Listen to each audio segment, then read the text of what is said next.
যদি বাংলাদেশকে কল্পনা করেন আগামী দিনে সৎযোগ্য দক্ষ লোকেরা চালান, তাহলে সবার আগে আপনাকে সৎ যোগ্য দক্ষ করে আপনাকে প্রমাণ দিতে হবে যে আগামী দিনের নেতৃত্ব সৎ হতে বাধ্য, এই জন্য যে আমরা সৎ হতে পেরেছি। দেখে ইনশাল্লাহ ইনশাল্লাহ পারবো আমরা। আল্লাহ আমাদের সৎ যোগ্য দক্ষ হিসাবে কবুল করুন। এরা গোহত্যা করা মহাপাপ বলেছে আর মানুষ হত্যা করেছে প্রকাশ্যে, এদের বিচার শুধু না, এদের নিষিদ্ধ করে গ্রেফতারের ব্যবস্থা করতে হবে। সম্মানিত ভাইয়েরা, এই উম্মাদ, এই পাশবিকতা বাংলাদেশে আগামী দিন আর চলতে দেওয়া হবে না। আসসালামু আলাইকুম ওয়া রাহমাতুল্লাহি ওয়া বারাকাতুহু। আলোচনা যদি কমাতে হয় তাহলে আমাদেরকে কাজ বাড়াতে হবে, এটা ছাড়া বিকল্পর কোনো পথ নেই। নাহলে আপনি আমাদেরকে যত বকাঝকা করেন, যত কথা বলেন, কথা আপনিও বলবেন, আমরাও কথা বলব। 300 আসনে নির্বাচন করার এবং সেই বিজয়ের সাথে কি আপনার বিজয় নির্ভর করে? 300 আসনে বিজয় হয়েছে জামাত, প্রধানমন্ত্রী থেকে শুরু করে 300 এমপি জামাতের। কিন্তু আমার পরিবর্তন, আমার পরিশুদ্ধি, আমার আত্মগঠন, আমার মানোন্নয়ন, আমি নফসে আম্মারা লাওয়ামা থেকে বেঁচে নফসে মুতমাইন্নে যেতে পারলাম না, আপনার আমার ধ্বংস অনিবার্য। এইটা বলতে হবে যে আমার অন্তরটা খারাপ, আমার আত্মাটা পরিশুদ্ধ না। ভাই, আপনার এই সমস্ত কিছুতে আমার দরকার নেই। প্রধান উপদেষ্টা কি করতেছেন? জামাত ইসলামী বিপ্লব কবে করবে? 300 আসনে নির্বাচন করে বিজয়ী আমরা কবে হবে? এগুলো রাখেন ভাই। আমি নিজে নানানভাবে অসুস্থ, আমার অন্তরটা পরিচ্ছন্ন নয়, আমার কালিমাযুক্ত একটা অন্তর। আমি সালাত আজকে ফজর জামাতে আদায় করতে পারি নাই, আমার মনের মধ্যে কোনো অনুতপ্ত অনুশোচনা তৈরি হয় না। অথচ আল্লাহ তাআলা বলেন, মুসা আলাইহিস সালামকে জিজ্ঞেস করা হয়েছিল যে আপনার আল্লাহর সাথে কি কি কথা হয়েছে? বলছে আমি আল্লাহর সাথে কতগুলো কথার মধ্যে একটা কথা আমার গুরুত্বপূর্ণ। কি কথা? যে কথাটা হচ্ছে, আমি আল্লাহকে জিজ্ঞেস করেছিলাম আপনার বান্দা যখন আপনাকে ডাকে তখন আপনি কিভাবে জবাব দেন। আল্লাহ সুবহানাহু ওয়া তাআলা মুসা আলাইহিস সালামকে বললেন, কোনো মুমিন, কোনো ইমানদার, কোনো তাকওয়াওয়ালা মানুষ, কোনো বান্দা যখন আমাকে ডাকে, ইয়া ইবাদি, আমি তখন ওর জবাবে বললি, হে আমার বান্দা, বলো। শেষ। সালাকা আন্নি ইবাদি, হে আল্লাহ আপনি কোথায় আছেন, আমি আপনার কাছে এখন চাই, কিছু চাই। এই কথা যখন বলে, ওই যা সালাকা ইবাদি আন্নি ফা ইন্নী করিব, আমি আমার বান্দাকে, ওই নেককার বান্দাকে আমি বলে দেই যে হে ইবাদি, হে আমার বান্দা, কি বলো। একটা কোশ্চেন, অ্যান্সার কয়টা? অনুতপ্ত, অনুশোচিত, বিগলিত, প্রত্যাবর্তন করা, তাও আবার যে আত্মা গুনাহ করেছে, নিজের ত্রুটি, সীমাবদ্ধতা, দুর্বলতা আইডেন্টিফাইড করেছে, এরপর অনুতপ্ত অনুসূচিত হয়ে সে আল্লাহর কাছে হাজির হয়েছে। আল্লাহকে ওই অনুতপ্ত অনুসূচিত ওই গুনাহগার ব্যক্তিটা যখন ডাকে, তখন আমি আল্লাহ তাআলা তাকে 3 বার জবাব দিই। কয়বার? 3 বার জবাব।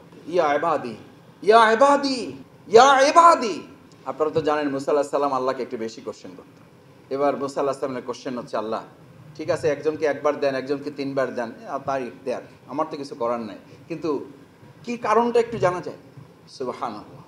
এরপরে যদি আমরা প্রত্যাবর্তন করতে না চাই, এরপরে যদি কারেকশন করতে না চাই, এরপরে যদি আমরা অনুতপ্ত না হই, এরপর যদি আমরা অনুশোচিত না হই, এর চেয়ে দুর্ভাগা মুসলিম, এর চেয়ে দুর্ভাগা ইমানদার আর পৃথিবীতে কেউ হতে পারে।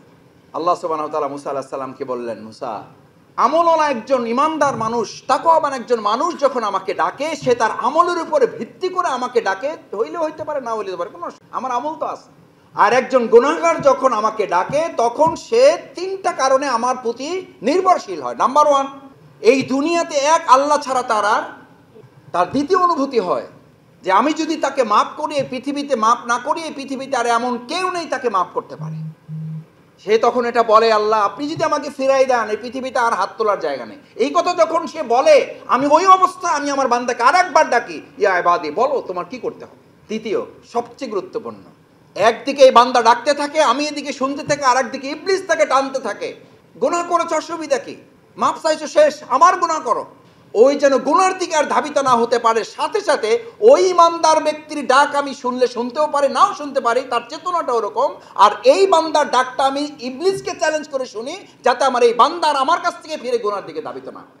আমি ওকে আমার করে নেই, কারণ আমি বুঝতে পারি ও যেন আর ইবলিসের কাছে চলে না যায়, ওকে যেন আর ইবলিস প্রভুত্ব করতে না পারে, ইবলিস যেন ওকে আর কন্ট্রোল করতে না পারে। ভাইয়েরা, সে যেন স্মরণ করা হচ্ছে, তুমি কে, তোমার যে স্ট্রাকচার, তোমার যে বডি বিল্ডিং, তোমার অস্তিত্ব কি। অকাদ কুনতা মাহিনা, তুমি ওই যে মাটিতে পড়ে থাকা বালু, মাটিতে পড়ে থাকা একটা খোয়া, এখান থেকে এই বিল্ডিং এর এখন এত ডেকোরেশন দেখে বোঝা যাচ্ছে কি হাইরেজ বিল্ডিং। এই হাইরেজ বিল্ডিং এর অস্তিত্ব হচ্ছে খোয়া, মাটি, বালু, এগুলো পড়েছিল, ওখান থেকে নিয়ে এসে তারপর এক জায়গায় করা হয়েছে। আল্লাহ তাআলা স্টার্ট করেছেন, অকাদ কুনতা মাহিনা, আরে বেটা তুই এত বড় ইঞ্জিনিয়ার, আরে বেটা তুই এত বড় শফিকুল ইসলাম মাসুদ, তোর অস্তিত্ব কি? তুই তো এক ফোঁটা অপবিত্র অপরিচ্ছন্ন পানি ছিলি। ওমা কুনতা জাহিরা, তুই তো মূর্খ ছিলি। এখন ইংরেজি বাংলা উর্দু ফার্সি মিলাই এত কথা বলো। ওমা কুনতা সাগীরা, এত দুর্বল ছিলা। জীবনের গোটা 2 বছর ছিল কান্নাই ছিল আপনার ভাষা। এত বড় বিল্ডিং এখন বুলডোজার দিয়ে ভাঙতেও কষ্ট হবে। আর যখন আপনি এরকম একটা খোয়া এক টুকরি সিমেন্ট বালিতে ছিলেন, তখন পায়ের ঘষায় আপনি মাটির সাথে মিশে যেতেন। আল্লাহ তাআলা সেটা স্মরণ করতেছেন, ওমা কুনতা দাইফা, তুমি এত দুর্বল ছিলা যে জন্মের পর তোমাকে কেউ ধরে বের করে না নিয়ে আসলে তুমি বেরই হইতে পারতা না। আল্লাহ তাআলা সূরা আরাফের 172 নম্বর আয়াতে উল্লেখ করেন, আনতাকুলা ইয়াউমাল কিয়ামাতি ইন্না কুন্না আন হাযা গাফিলিন। আমাদের জন্য দোয়া করবেন, যে আপনি মাফও করবেন, দোয়াও করবেন, যে এরকম একটু আটকে রাখার মধ্যেই আমাদের কিছু প্রশান্তি এবং কিছু কার্যক্রম বাস্তবায়ন, যেটা আপনার ছেলেকে অবৈধ অস্ত্রে আটকাতে পারবে না, অবৈধ মাদক তাকে আটকাতে পারবে না। বিশ্বাস করুন, ওই জবাবের যে চিঠি তার ছেলেকে সে লিখেছে, বলছে এরপর থেকে যদি আমার ছেলে তোমাদের অনুমতি ছাড়া বাড়িতে একদিনও না আসে, আমার কোনো আফসোস নাই। কারণ আমি চাই না আমার ছেলে অস্ত্রে আটকে যাক, আমার ছেলে মাদকে আটকে যাক, আমার ছেলে অবৈধ পরকীয়া প্রেমে আটকে যাক, আমি সেটা চাই না। যদি তোমরা সেটা থেকে তাকে বাঁচাতে পারো, তাহলে এই 1.5 মাস তোমাদেরকে দিয়ে দিলাম। ইসলামী ছাত্র শিবির তৈরি করা হয়েছিল জামাত ইসলামীর কর্মী সাপ্লাই দেওয়ার জন্য। জামাত ইসলামীর কর্মী সাধারণ থেকে সাপ্লাই হবে, আর ছাত্র শিবির থেকে জামাত ইসলামী কি সাপ্লাই হবে বলেন? নেতৃত্ব সাপ্লাই হবে। আজ এখানে যারা আছেন, শুধু আমি এইটুকু দেখতে চাই যে আপনারা কর্মী রক্ষণ কি হবেন। আপনারা নিজেদেরকে আগামী দিনের বাংলাদেশ, উই ওয়ান্ট জাস্টিস, ইনসাফপূর্ণ একটা বাংলাদেশ তৈরি করার জন্য যেখানে যে নেতৃত্বের প্রয়োজন, সেই নেতৃত্বের জন্য কি আপনারা সবাই নিজেকে তৈরি করতে রাজি আছেন? ইনশাআল্লাহ রাজি আছেন? আপনারা কি শুধু বিল্ডিং বানাবেন না বাংলাদেশও বানাবেন? আগে বিল্ডিং, আগে বাংলাদেশ। সুতরাং বাংলাদেশ বিনির্মাণ না করে এরকম বিল্ডিং হলে রডের বদলে বাস। অনেকেই জিজ্ঞেস করেন, মাসুদ ভাই গুরুত্বপূর্ণ রাষ্ট্রীয় পরামর্শ আছে, আসেন, আসছেন, চা খাইছেন, হাজার হাজার পরামর্শ দিয়েছেন, ভালো কথা। তা আমি বলে বাস্তবায়ন কে করবে? আপনারা দায়িত্ব দিয়ে গেলাম, আপনারা দায়িত্ব দিয়ে গেলাম। আমি তখন বলি যে আপনি কি জামাত ইসলামী? আমি জামাত ইসলামী। বলছেন আপনিও জামাত, আমিও জামাত। আমি বললাম তাহলে দায়িত্বটা আপনি নিচ্ছেন না কেন? আপনি যে পরামর্শ দিয়েছেন, আল্লাহর রাস্তায় মাপ চেয়ে নিচ্ছি, আপনাকে সম্মান রেখে বলছি, এর চেয়ে আরো গুরুত্বপূর্ণ পরামর্শ কমপক্ষে 2 আমার মোবাইলে আছে। প্রবলেমটা হচ্ছে এই পরামর্শগুলো এক্সিকিউট করা লোকের তো আমাদের সংকট।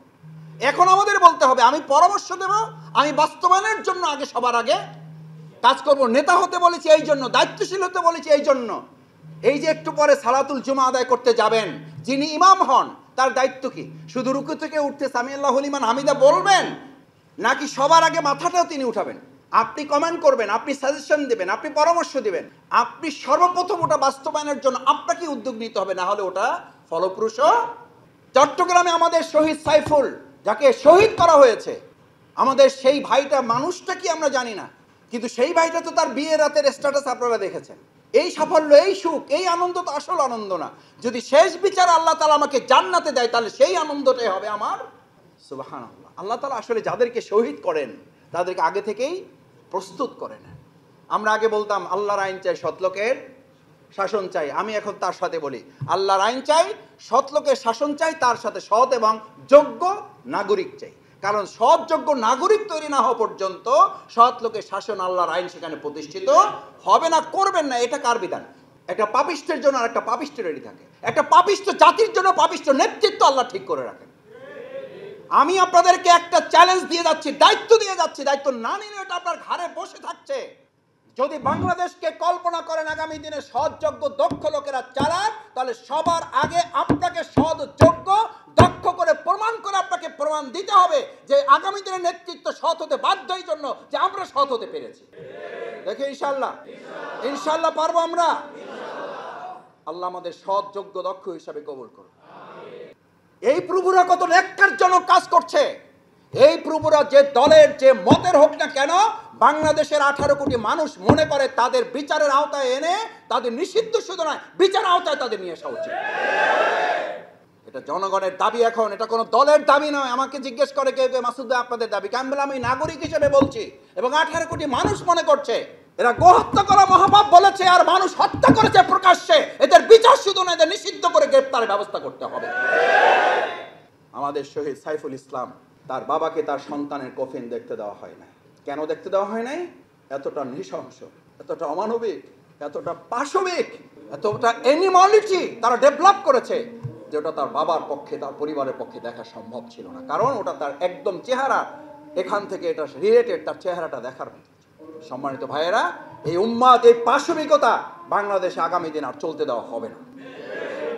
আসুন আমরা সেই জন্য আল্লাহ তাআলার কাছে প্রত্যাশা ব্যক্ত করে যারা এখানে এসছেন, আমরা প্রত্যেকে রিপোর্ট রাখবো। এই ক্যাটাগরিক্যাল কথাগুলো আমি বলতে চাই না, এগুলো আপনারা জানেন। আমরা রিপোর্ট রাখবো, আমরা 5% নিসাব দেব, আমরা সংগঠনভুক্ত জীবনযাপন করব, ইউনিট ওয়ার্ডে নিজে সম্পৃক্ত হব। এরকম প্রথম কাতারে সালাতুল জুমা আদায়কারীর জন্য আল্লাহর বক্তব্য, ওই নামাজীদের ধ্বংস। ওরা সালাত আদায় করেছে, ওরা আকিমুদ্দিনকে ধারণ করে না। আমি কিয়ামতের দিন ওদের গলা ধরে ধরে জিজ্ঞেস করব, ইন্না কুন্না আন হাযা গাফিলিন, কেন তোদেরকে আলমে আরো এক দ্রোহের জগৎ আমি বলে দেইনি? এটা আলাস্তু বিরাব্বিকুম, তোমরা প্রত্যেকে বলেছিলে ইয়েস। দেশের পরিস্থিতি যাই হোক, কেউ খোঁজ খবর নিক আর না নেই, কেউ জানতে চাক আর না চাক, কেউ জিজ্ঞেস করুক আর না করুক, কেউ আমাকে রিপোর্ট বই দেখ আর না দেখ, কেউ রোকন বৈঠকে ডাকুক না ডাকুক, কেউ আমাকে ইউনিট বৈঠকে ডাকুক না ডাকুক, কেউ আমার কাছ থেকে নিসাব চাক না চাক, কেউ আমার কাছ থেকে এনত উঠাক না উঠাক, আমার দায়িত্ব এটা, আমি আমার দায়িত্ব পালন করে জান্নাতে যাওয়ার সিদ্ধান্ত আমি গ্রহণ করেছি ইনশাআল্লাহ। আল্লাহ আজানের এই মুহূর্তের এই হাতগুলোকে আপনি কবুল করেন, আমাদের ত্রুটি বিচ্যুতি আপনি মাফ করেন, এই দেশ গঠনে আমাদেরকে গঠন করার তৌফিক দান করেন। আসসালামু আলাইকুম ওয়া রাহমাতুল্লাহি ওয়া বারাকাতুহু।